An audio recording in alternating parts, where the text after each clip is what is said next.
Maoist అగ్రనేత Mallojula Venugopal alias అభయ్కి అయితే 6 కోట్ల రివార్డు ఇవ్వడం జరిగింది. ఆయన నిన్ననే దేవేంద్ర ఫడ్నవీస్ ఆధ్వర్యంలో లొంగిపోవడం జరిగింది. నేను లొంగిపోతున్నాను, జనజీవన స్రవంతిలో కలిసిపోతానని ఆయన అయితే ప్రభుత్వానికి చెప్పడం జరిగింది. ప్రభుత్వం అందుకు స్వాగతించింది. ఈ రోజు ఆయన దేవేంద్ర ఫడ్నవీస్ ఆధ్వర్యంలో లొంగిపోవడం జరిగింది. ఆయనకి 6 కోట్ల రూపాయలు అయితే రివార్డు కూడా ఇచ్చారు. మొత్తం 6 రాష్ట్రాల్లో ఒక్కొక్క రాష్ట్రంలో ₹1 కోటి చెప్పిన ఆయనకైతే, అంటే ఆయన్ని పట్టించినటువంటి వారికి రివార్డులు ఉన్నాయి కదా, ఆ రివార్డులు ఇప్పుడు ఈయనకి ఇచ్చేస్తున్నారు అనమాట. ఎందుకంటే ఆయన స్వతహాగా లొంగిపోయారు కాబట్టి. ఎందుకంటే 6 కోట్ల రూపాయలు ఇవ్వాలి. చాలా మంది దీన్ని తప్పుగా పడుతున్నారు, చాలా మంది దీన్ని తప్పుగా అర్థం చేసుకుంటున్నారు. ఆయనకు 6 కోట్ల రూపాయలు అవసరమా అనేది. ఆయన కాకుండా ఆయన ఆధ్వర్యంలో మొత్తం 60 మంది లొంగిపోయారు. అయితే ఈ 60 మందికి సపరేట్ గా డబ్బులు ఇస్తారు. 5 నుంచి 15 లక్షల వరకు ఇస్తారు ఒక్కొక్కరికి.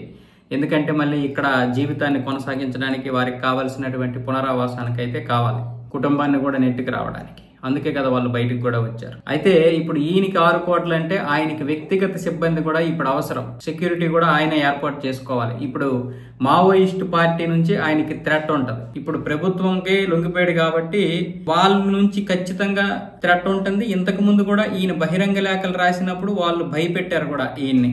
అంటే ఇటు ప్రభుత్వానికి సపోర్ట్ గా మావోయిస్టులకి వ్యతిరేకంగా ఈ బహిరంగ లేఖలు రాయడం వల్ల ఆయనకి థ్రెట్ ఉంది, చంపేస్తామని కూడా బెదిరించారు. ఇప్పుడు ఈయన లొంగిపోవడం వల్ల అనేక మంది మావోయిస్టుల మీద ఈ ప్రభావం పడుతుంది. కాబట్టి ఖచ్చితంగా మార్చి 30 లోపు కేంద్రం తీసుకున్నటువంటి జీరో నక్సలిజం ఏదైతే ఉందో ఈ లోపే ఇతడిని చంపేసి మళ్ళీ అల్లుకొల్లను సృష్టించాలని కూడా కొంతమంది ప్లాన్ చేస్తారు. కాబట్టి ఆయన వ్యక్తిగత సిబ్బందిని కూడా పెట్టుకుంటారు. అలాగే ప్రభుత్వాన్ని కూడా వ్యక్తిగత భద్రతా సిబ్బందిని అయితే ఏర్పాటు చేయమని కోరుతున్నారు. మహారాష్ట్ర ప్రభుత్వం ఏం చేస్తుందో తెలియదు కానీ ప్రస్తుతానికైతే ఈయనకి 6 కోట్లు ఇవ్వడానికైతే ప్రధాన కారణం ఇదే.